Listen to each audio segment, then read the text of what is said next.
Los señores del margen, los de la audiencia, eran la segunda aristocracia en Vetusta, aunque no figuraban tanto como en otros días. La justicia era respetada con un terror supersticioso heredado de muchos siglos. Los más soliviantados liberales de Vetusta, que hablaban de anarquía y de quemarlo todo, temblaban ante la voz de un ujier de la sala de lo criminal que gritaba porque un testigo cruzaba las piernas. Guarden ceremonia. La aristocracia, la primera, opinó que Anita hacía una boda loca. La hizo. Don Fruto se volvió matanza, prometiendo volver vengado, es decir, con muchos más millones. Cumplió su promesa. Pasó un mes y Ana Osores de Quintanar con su caballeresco esposo salía por la carretera de Castilla en la berlina de aquella diligencia en que había visto marchar a don Álvaro Mesía por el mismo camino. Toda Vetusta fue a despedirlo, la nobleza y la clase media. Frígilis tenía lágrimas en los ojos. En cuanto puedan ustedes dar la vuelta, hay que darla, decía con un pie en el estribo y la cabeza dentro del coche. Será usted la regenta de Vetusta, Anita. No lo permita Dios, por causa de las tías, contestaba don Víctor. Va, ya se arreglaría eso. Será usted la regenta. Don Cayetano quiso también subir al estribo, pero no pudo. Doña Anuncia y doña Águeda habían quedado en el estrado, casi a oscuras, suspirando, rodeadas de algunos amigos y amigas, quizás los mismos que les dieran en otra ocasión aquel pésame por la muerte civil de don Carlos. Y ella contenta, decía el varón. Ya lo creo. La juventud es ingrata. Señores, que va a arrancar. Desapartarse, gritó el zagal de la diligencia, y partió el coche. Don Víctor oprimía entre las suyas las manos de aquella esposa que le envidiaba un pueblo entero. Un adiós, llenó los árbitros de la Plaza Nueva. Era un adiós triste de verdad. Era la despedida de la maravilla del pueblo. Vetusta en masa veía marchar a la nueva presidenta de sala como pudiera haber visto que llevaban la torre de la catedral, otra maravilla. Entre tanto, Ana pensaba que tal vez no había entre aquella muchedumbre que admiraba su hermosura otro más digno de poseerla que aquel don Víctor, a pesar de sus 40 y pico misterioso. Cuando ya cerca de la noche, mientras subían cuestas que el ganado tomaba al paso, el nuevo presidente de sala le preguntaba si era él, por su ventura, el primer hombre a quien había querido. Ana inclinaba la cabeza y decía con una melancolía que le sonaba al marido voluptuoso abandono: sí, el primero, el único. No le amaba, no, pero procuraría amarle. Cerró la noche. Ana, apoyada la cabeza en las sobadas almohadillas de aquel coche viejo, cerraba los ojos. Fingía dormir y escuchaba el ruido atronador y confuso de vidrios, hierros y madera de la diligencia desvencijada, y se le antojaba oír en aquel estrépito los últimos gritos de la despedida. Ni uno solo de aquellos hombres que quedaban allá abajo le había hablado de amor cierto, ni se lo había inspirado. Repasando todos los años de la inútil juventud, recordaba como la mayor delicia que pudiera cargarse el capítulo de amor, tal vez alguna mirada de algún desconocido en uno de aquellos paseos por las carreteras orladas de árboles poblados de gorriones y jilgueros. Entre ella y los jóvenes de la sociedad en que vivía, pronto habían puesto el orgullo de Ana y la necedad de los otros un muro de hielo. No se casarían con ella, había dicho doña Anuncia, porque era pobre, pero ella les tomaba la delantera y los despreciaba por fatuos y adocenados. Si alguno había querido tratarla como Obdulia, pronto había encontrado un desdén altivo y una ironía cruel capaces de dar una brasa. Tal vez, aunque no era seguro, ni mucho menos, entre aquellos hombres que la admiraban de lejos, devorándola con los ojos, había alguno digno de ser querido. Pero las tías se encargaban de mantener las distancias que exigía el tono, y los pobres abogadillos, o lo que fueran, tal vez demócratas teóricos, respetaban aquellas preocupaciones y participaban a su pesar de ellas. No se acercaban. Todos los que habían producido en Ana algún efecto, aunque no grande, hablando con los ojos, era cualquier cosa menos proporciones. En Vetusta la juventud pobre no sabe ganarse la vida. A lo sumo se gana la miseria. Muchachos y muchachas se comen a miradas, se quieren, hasta se lo dicen, pero lo dejan. Falta una oposición. Las muchachas pierden su hermosura y acaban en beatas. Los muchachos dejan el luciente sombrero de copa y se embozan en la capa y se hacen jugadores. Los que quieren medrar salen del pueblo. Allí no hay más que ricos que los que heredan o hacen fortuna lejos de la soñolienta Vetusta. Entre americanos, pasiegos y mayorazguetes, fatuos, burdos y grotescos hubiera podido escoger, seguía pensando Ana, que lo dijera don Frutos Redondo, pero además, ¿para qué engañarse a sí misma? No estaba en Vetusta, no podía estar en aquel pobre rincón la realidad del sueño, el héroe del poema que primero se había llamado Germán, después San Agustín, obispo de Hipona, desde Chateaubriand y después con 100 hombres, toda grandeza, esplendor, dulzura, delicada, rara y escogida. Y ahora estaba casada. Era un crimen, pero un crimen verdadero, no como el de la barca de Trébol. Pensar en otros hombres. Don Víctor era la muralla de la China de sus ensueños, toda fantástica aparición que rebasara de aquellos 5 pies y varias pulgadas de hombre que tenía al lado era un delito. Todo había concluido, sin haber empezado. Abrió Ana los ojos y miró a su don Víctor, que a la luz de una lámpara de viaje calaba hasta las orejas una gorra de seda. Leía tranquilamente, algo arrugado en el entrecejo, el mayor monstruo, los celos o el tetrarca de Jerusalén, del inmortal Calderón de la Barca. Capítulo 6. El casino de Vetusta ocupaba un caserón solitario de piedra ennegrecida por los ultrajes de la humedad en una plazuela sucia y triste cerca de San Pedro, la iglesia antiquísima, vecina de la catedral. Los socios jóvenes querían mudarse, pero el cambio de domicilio sería la muerte de la sociedad según el elemento serio y de más arraigo. No se mudó el casino y siguió remendando como pudo sus goteras y demás achaques de abolengo. 3 generaciones habían bostezado en aquellas salas estrechas y oscuras, y esta solemnidad del aburrimiento heredado no debía trocarse por los azares de un porvenir dudoso en la parte nueva del pueblo, en la colonia. Además, decían los viejos, si el casino deja de residir en la encimada, adiós casino. Era un aristócrata. Generalmente el salón de baile se enseñaba a los forasteros con orgullo, lo demás se confesaba que valía poco. Los dependientes de la casa vestían un uniforme parecido al de la policía urbana. El forastero que llamaba a un mozo de servicio podía creer, por la falta de costumbre, que venían a aprenderle. Solían tener los camareros muy mala educación, también heredada. El uniforme les había puesto para que se conociese en algo que eran ellos los criados.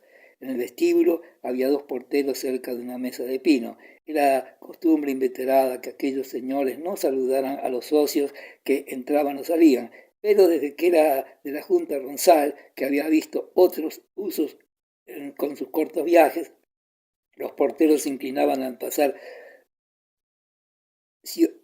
Era un socio sin importancia y hasta dejaban oír un gruñido que, bien interpretado, podía tomarse por un saludo. Si era un individuo de la Junta,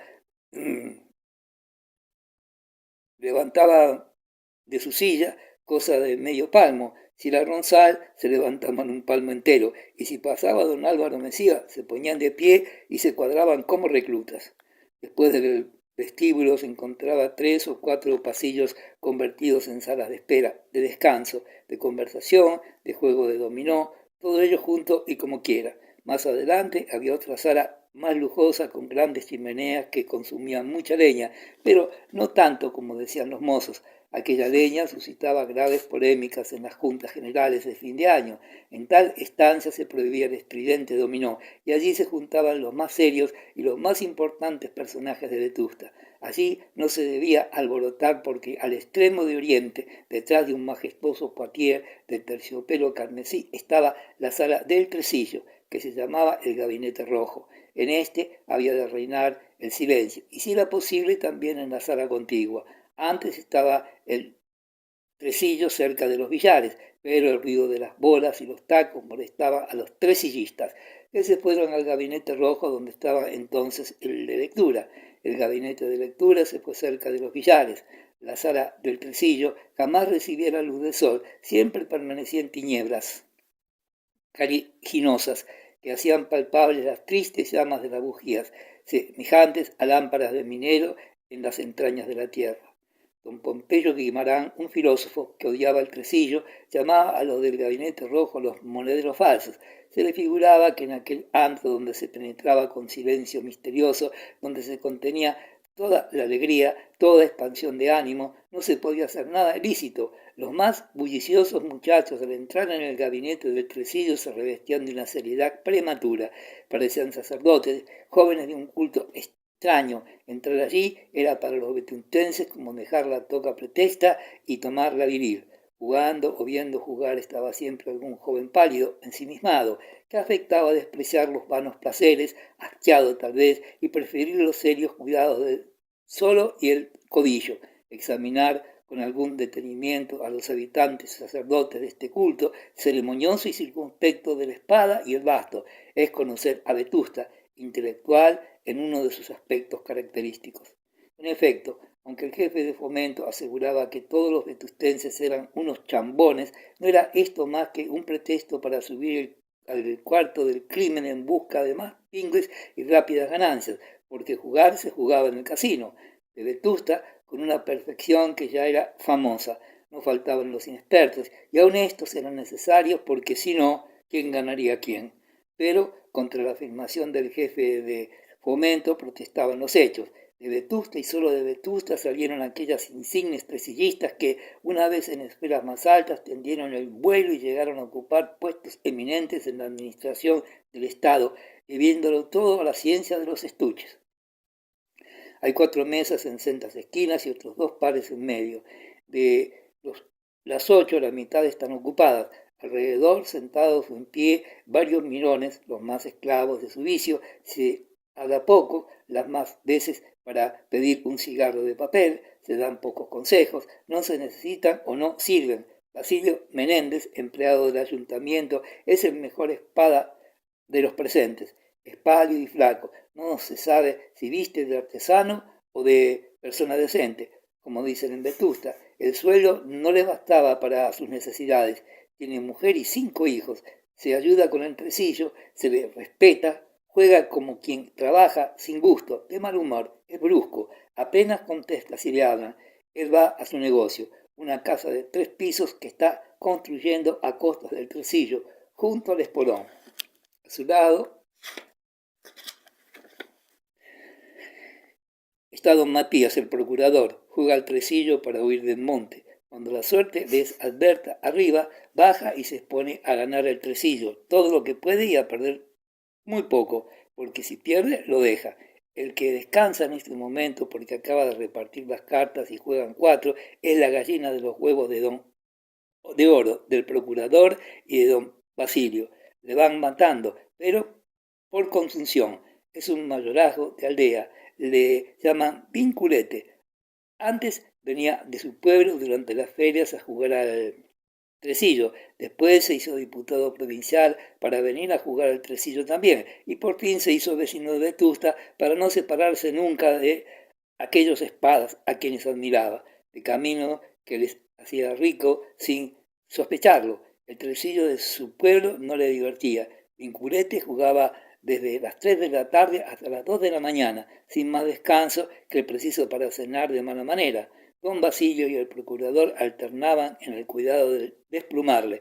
Se relevaban, pero a veces le desplumaban a un tiempo. El cuarto jugador era cualquiera. En las otras mesas las partidas eran más iguales. Jugaban muchos forasteros, casi todos empleados. Es un axioma que en el juego se conoce la buena educación. Había allí muchas personas muy bien educadas, pero como reinaba la mayor confianza, solían oírse frases como estas. Le digo a usted que me lo ha dado usted. Yo le digo a usted que no. Yo le digo a usted que sí. Pues miente usted. Valiente crianza tiene usted. Mejor que la de usted. Se trataba de un duro falso.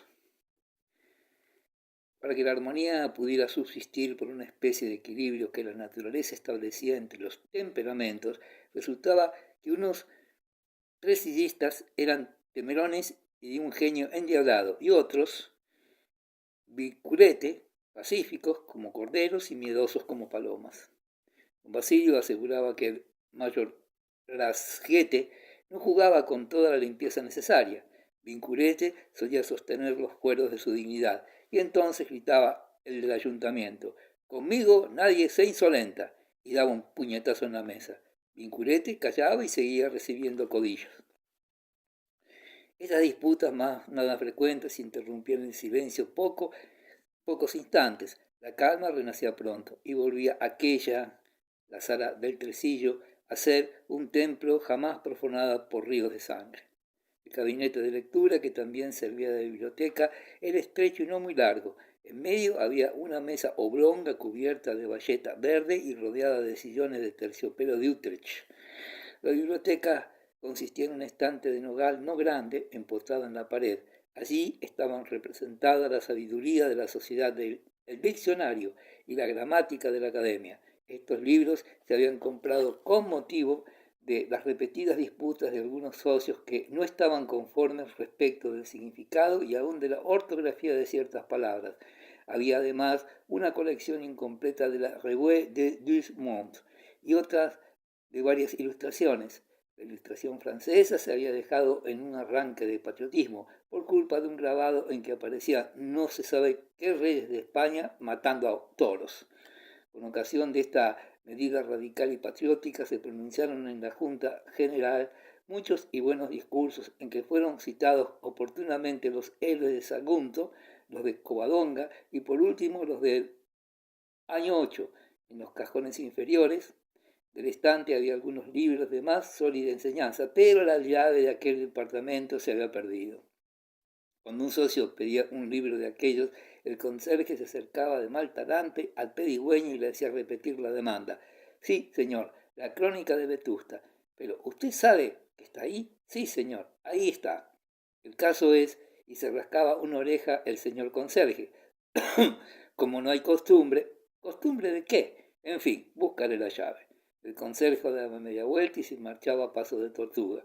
El socio, que había de ser nuevo necesariamente para dar en tales pretensiones, podía entretenerse mientras tanto mirando el mapa de Rusia y Turquía y el Padre Nuestro engravados que adornaban las paredes de aquel centro de instrucción y recreo. Volvía el conserje con las manos en los bolsillos y una sonrisa maliciosa en los labios. «Lo que yo decía, señorito, se ha perdido la llave». Los socios antiguos miraban la biblioteca como si estuviera pintada en la pared. De los periódicos e ilustraciones se hacía mal uso, tanto que aquellos desaparecían casi todas las noches y los grabados de mérito eran cuidadosamente arrancados. Esta cuestión del hurto de periódicos era de las difíciles que tenían que resolver las juntas. ¿Qué se hacía? Se le ponía grillete a los papeles. Los socios arrancaban las hojas o se llevaban papel hierro. Se resolvió últimamente dejar los periódicos libres para ejercer una gran vigilancia.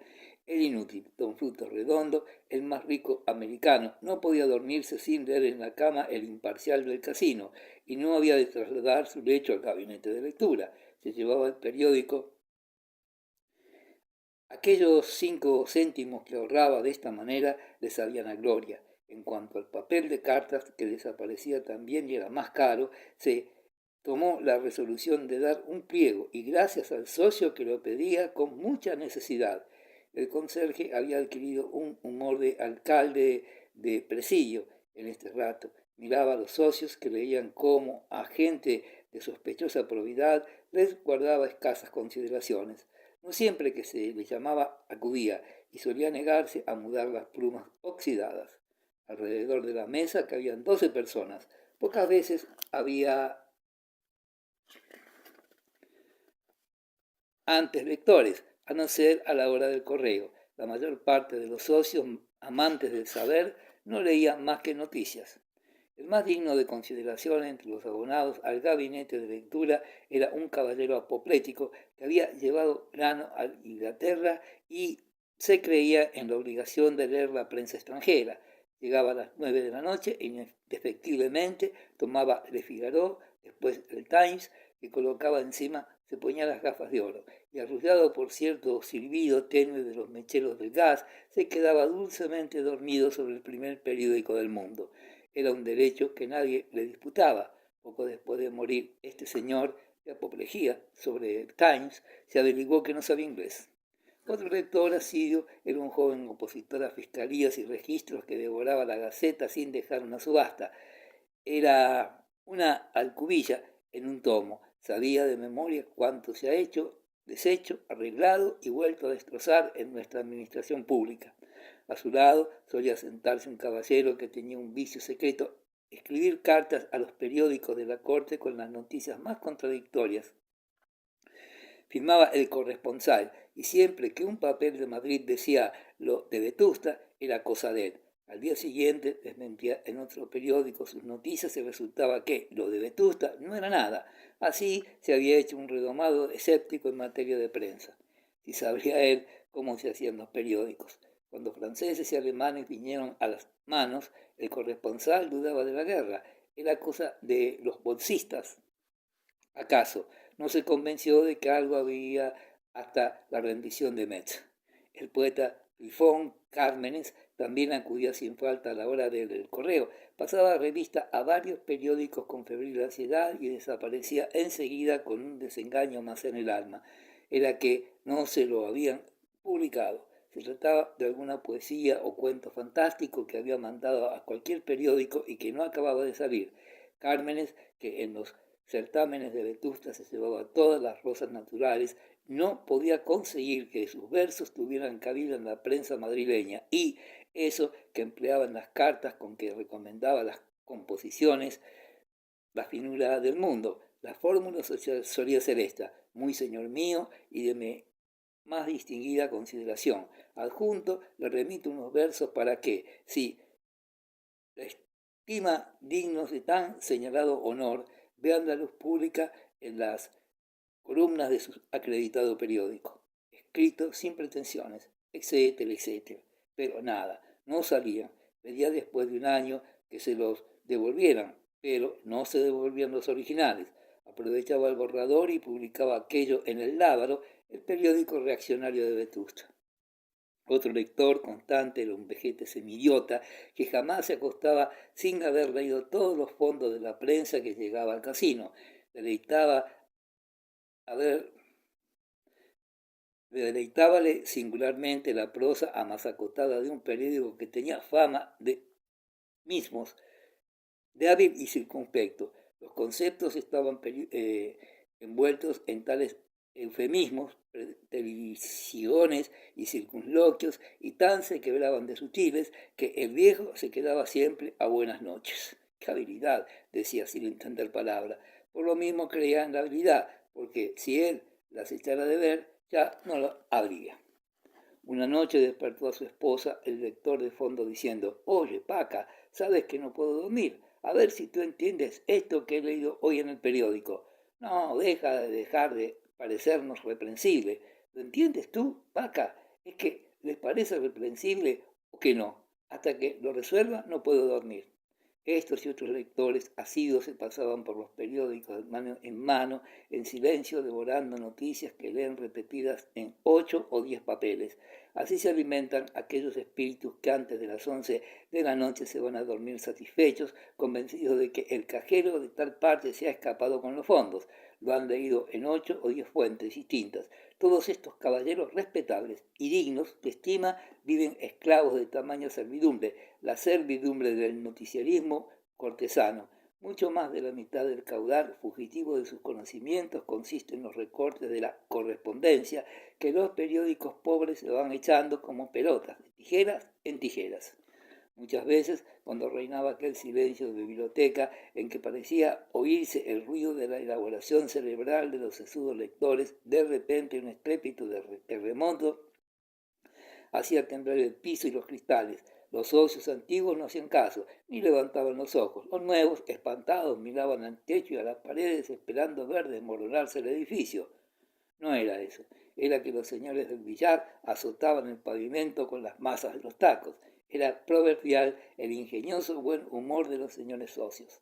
A las 11 de la noche no quedaba nadie en el gabinete de lectura. El conserje, medio dormido, doblaba los papeles, daba media vuelta a la llave del gas y dejaba casi en tinieblas la estancia, y se volvía a dormir a la consejería. Entonces era cuando entraba don Amadeo Bedoya, capitán de artillería en traje de paisano, embosado en un carrick de ancha esclavina, miraba bien, no había nadie. La oscuridad le favorecía. Se acercaba al estante con mucha cautela, sacaba una llave, abría el cajón inferior, tomaba un libro, dejaba otro que veía oculto debajo de la esclavina, escondía el primero entre sus pliegues y cerraba el cajón. Se acercaba a la mesa, después de respirar fuerte, silbaba la marcha real y fingía echar un vistazo a los periódicos. Periódicos a él, por hacer que hacemos, estaba allí 5 minutos y salía triunfante. No era un ladrón, era un bibliófilo. La llave de Bedoya era la que el conserje había perdido. Don Amadeo era el don Saturnino Bermúdez de Tropa.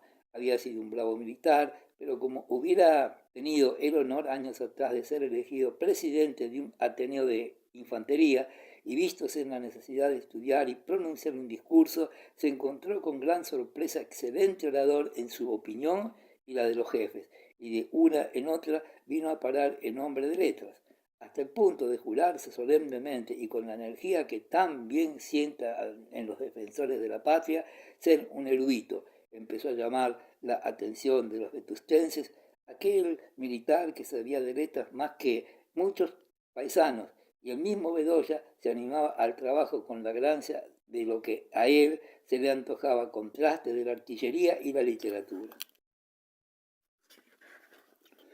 Poco a poco llegó a ser miembro ya correspondiente, ya de número, de muchas sociedades científicas, artísticas y literarias. Despuntaba en la arqueología y en la botánica, sobre todo en la relación de esta con la horticultura. Era un especialista en las enfermedades de la papa y tenía un trabajo sobre el particular que no acababa de premiarle el gobierno. También le daba el naipe para la bibliografía militar. Sabía de varios tenientes generales que habían sido otros tantos farnesios y espínolas, sin que lo sospechara el mundo, y sacaba a relucir la historia de tal brigadier que sí, conforme no mandó, hubiera mandado la acción de tal parte, hubiera conquistado la gloria de un Napoleón en vez de perder las posiciones, como en efecto las había perdido el general inepto. De esta clase de biografías de personas que pudieron ser importantes estaban las fuentes en libros como aquellos que había en el cajón inferior del estante del casino. Más ejemplares habría por el mundo, pero no se sabía de ellos, y Bedoya era de esa clase de eruditos que encuentran el mérito en copiar lo que nadie ha querido leer. En cuanto él veía en el papel de su propiedad los párrafos que iba copiando con aquella letra inglesa esbelta y pulcra que Dios le había dado, ya se le antojaba obra suya todo aquello, pero su fuente eran las antigüedades. Para él, un objeto de arte no tenía mérito, aunque fuese del tiempo de Noé, si no era suyo. Así como Bermúdez amaba la antigüedad por sí misma, el polvo por el polvo. Bedoya era más objetivo, como él decía, necesitaba que le perteneciera al objeto amado. Si él pudiera hablar, tamañitos se quedarían Bermúdez y el magistral y tutti quanti, pero no podía hablar. Iría al presidio probablemente si hablara. En fin, en puridad tenía y miraba a los lados al decirlo. Tenía un precioso manuscrito de Felipe II, un documento político de gran importancia. Lo había robado en el archivo de Simancas. ¿Cómo? Ese era su orgullo. Así es que Bedoya, seguro de aquella superioridad que miraba por encima del hombro a los demás anticuarios y callaba por miedo al presidio.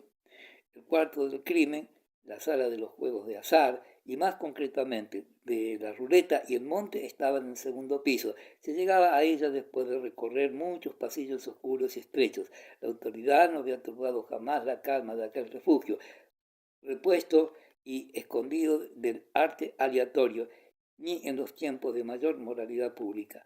A ruegos de los gacetilleros, singularmente el de Lábaro, se perseguía cruelmente la prostitución, pero el juego no se podía perseguir. En cuanto a los infames que comerciaban con su cuerpo, como decía Cármenes escribiendo de incógnito los fondos del Lábaro, ¿cómo no sabían de ser maltratadas y diariamente se publicaban excitaciones de este género en la prensa local?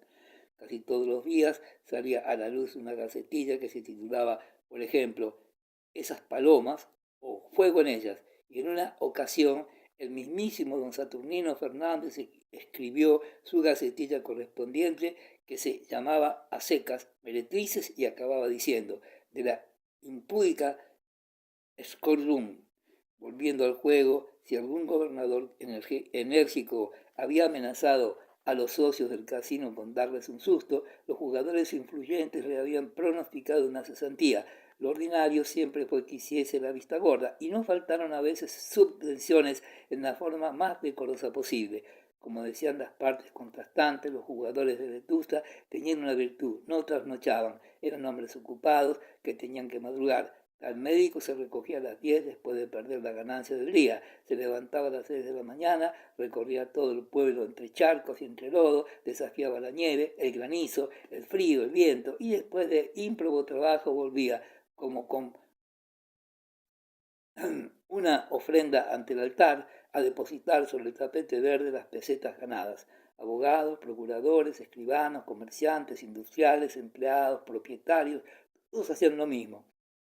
En el tresillo, en el gabinete de lectura, en el billar, en las salas de conversación, de dominó y ajedrez. Había siempre las mismas personas, los aficionados respectivos, pero el cuarto del crimen era el lugar donde se reunían todos los oficios, todas las edades, todas las ideas, todos los gustos, todos los temperamentos. No en balde se afirmaba que Vetusta se distinguía por su acendrado patriotismo, su religiosidad y su afición a los juegos prohibidos. La religiosidad y el patriotismo se explicaban por la historia, la afición al juego, por lo mucho que llovía en Vetusta. ¿Qué había de hacer los socios si no se podía pasear? Por eso proponía don Pompeyo Guimarán, el filósofo, que la catedral se convirtiera en paseo cubierto. Risum teniatis, contestaba Cármenes en la gacetilla del Lábaro. La religiosidad, aunque en la forma lamentable de la superstición, se manifestaba en el mismo vicio de la tafurería. Se contaban en el casino portentos de credulidad de los jugadores más famosos. Un comerciante liberal y nada timorato tenía depositados en la puerta de aquel centro de recreo un par de zapatos viejos. Llegaba al casino, calzaba los zapatos de suela rota y subía a probar fortuna. Juraba que jamás, llevando botas nuevas, le había favorecido la suerte. Venía a ser un jugador de la Orden de los Descalzos. Entre su fe y cierta maliciosa experiencia le daban ganancias seguras. Un año hizo una espléndida novena a San Francisco, a la cual acudió toda Vetusta edificada, como decía Bermúdez. Después que Bedoya salía del casino, pasando sin ser visto de los porteros que dormían suavemente, quedaban allí más socios que 8 o 10 trasnochadores jurados, pocos y siempre los mismos.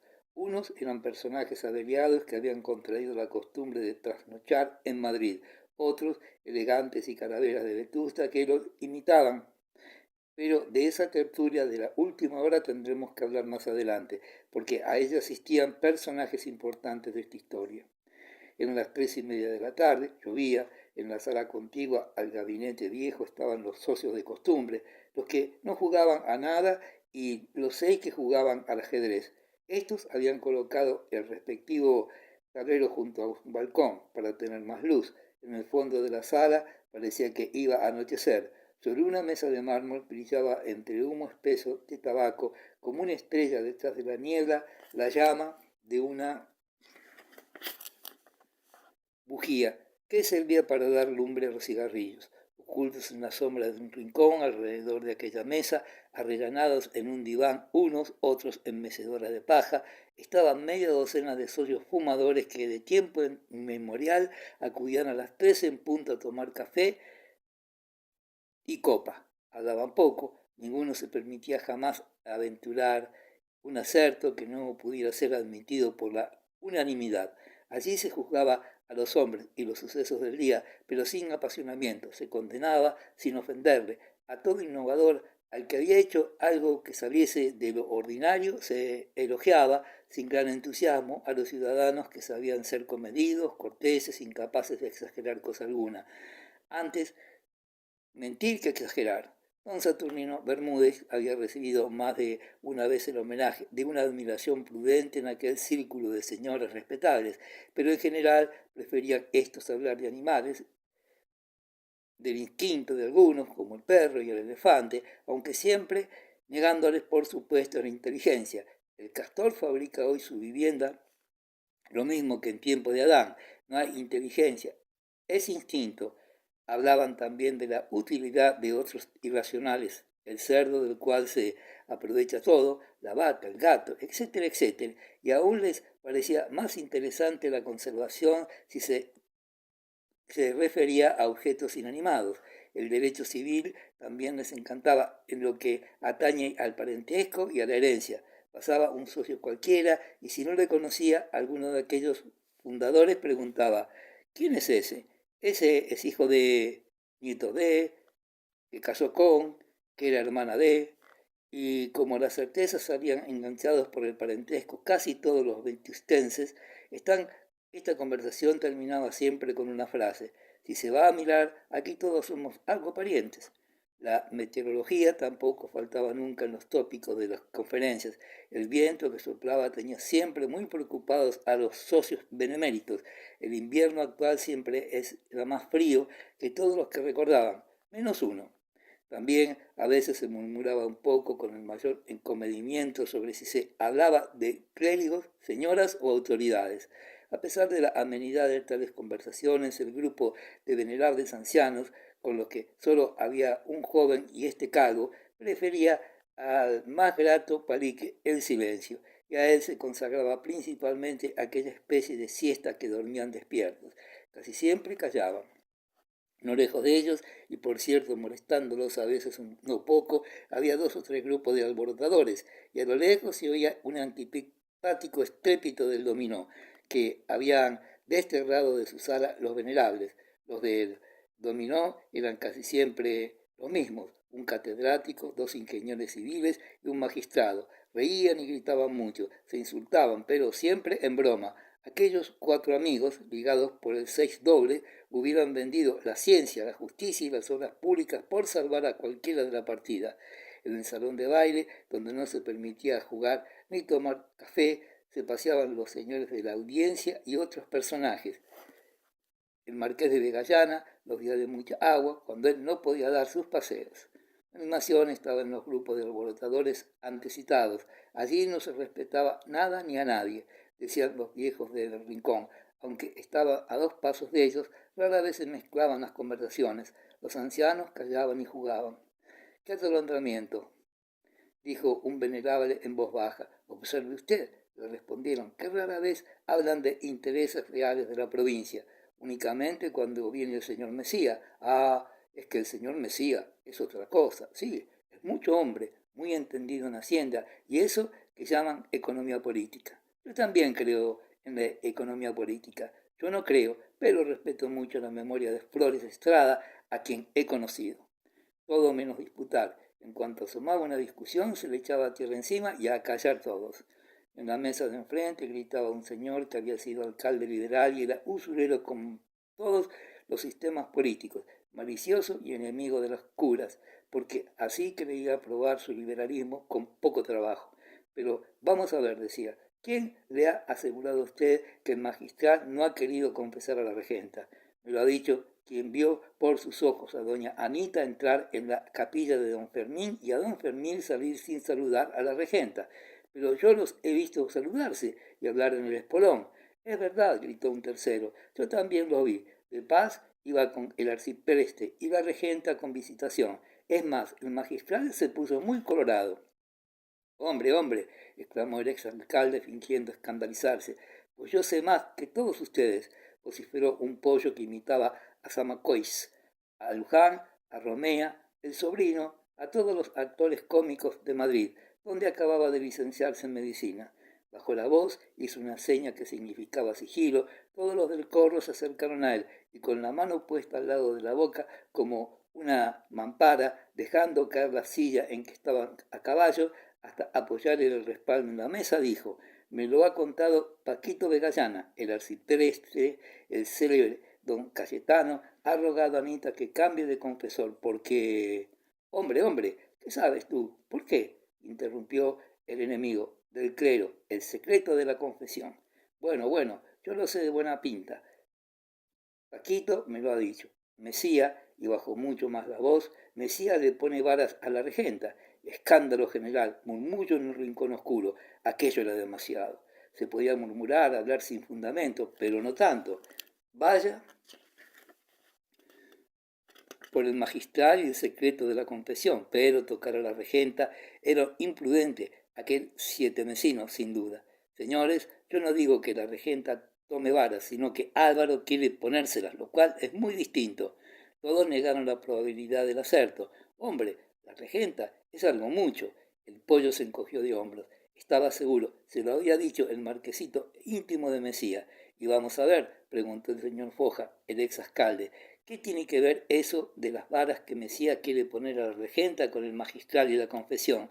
No quería dejar su presa, no siempre en él.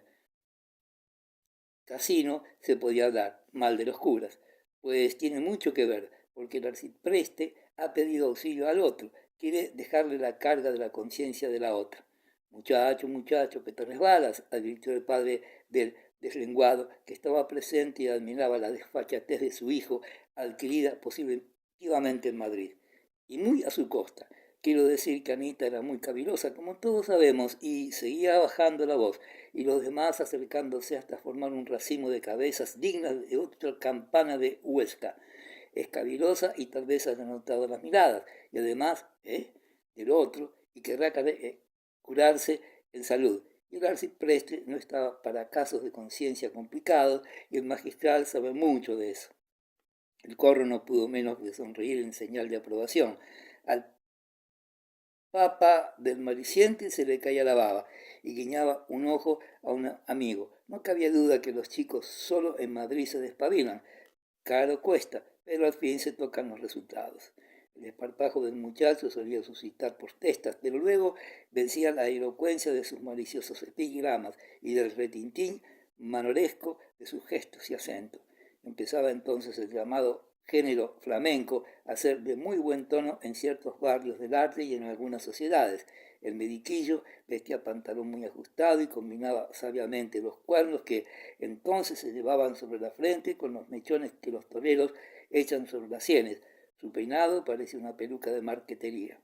Se llamaba Joaquín Orgaz y se estimaba con todas las niñas casaderas de la población, lo cual quiere decir que las miraba con insistencia y tenía el gusto de ser mirado por ellas. Había acabado la carrera aquel año y su propósito era casarse cuanto antes con una muchacha rica. Ella aportaría la dote y él su figura, el título de médico y sus habilidades flamencas.